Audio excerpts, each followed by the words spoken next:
Friday, about 3 o'clock, the spring of my sophomore year, I was in the dean's office. It's the third day of detention. Still trying to figure out how I was going to pass the biology quarterfinal. I still hadn't told my parents that I'd gotten kicked out of class. Fellow Toastmasters, honored guests, dignitaries, let me explain how this happened and what I learned from this experience. Tuesday of that week, at about 2 o'clock, biology class.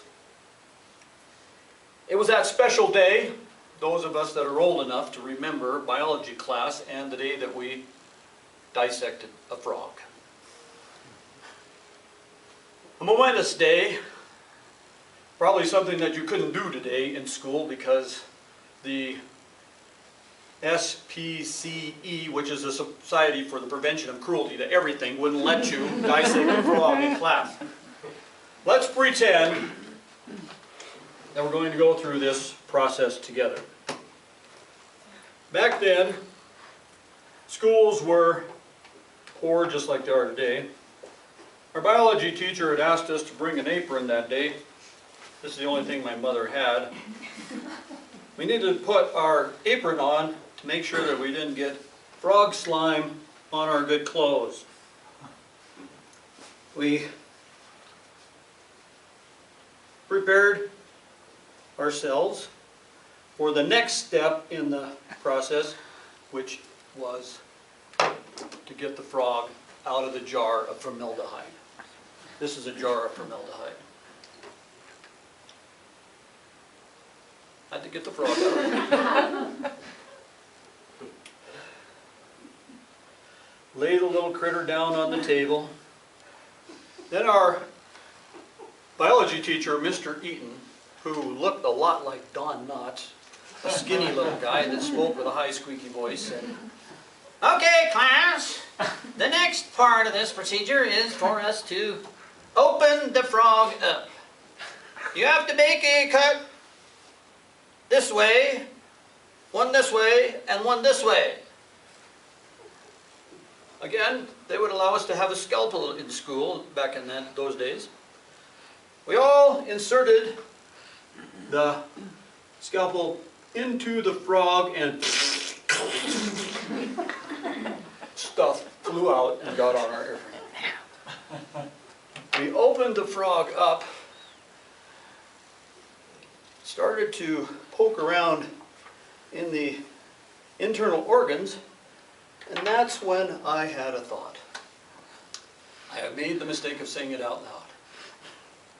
Sure would be funny to dangle this frog out the window in front of the class below.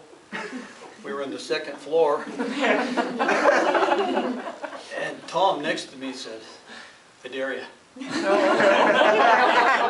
Tom next to him said, "I double dare ya." And George said, "I triple dog dare ya."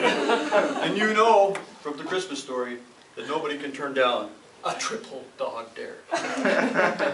Well, you're wondering, again, since I thought about this, about dangling it out the window, how would I do that? Well, back in the day, I used to bring a yo-yo to school to impress the girls. That didn't work. But what it did was it gave me a yo-yo string, which is doubled. You take it off the yo-yo, it becomes twice its length, and if you have two of them, hook them together, you've got about 15 feet. I put the yo-yo string around the little frog's neck. With my entourage protecting me, I went to the window. I let the little frog out.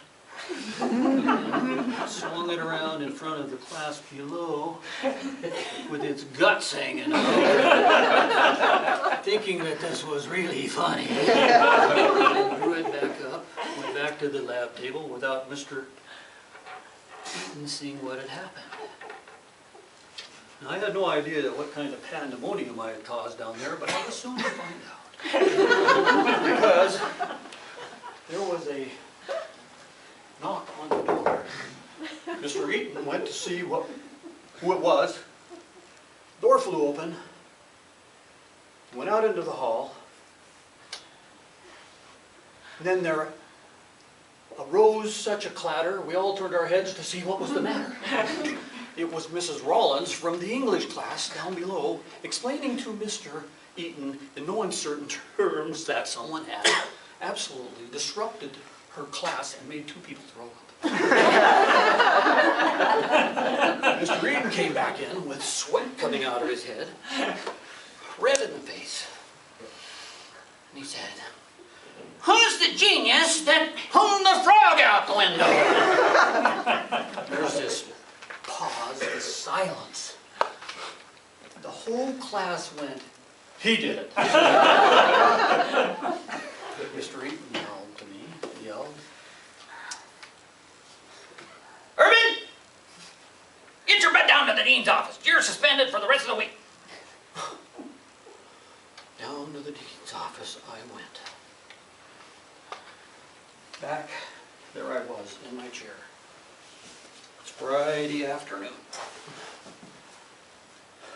Dean Gordon walks in. He goes, "Well, how you doing, frog man?"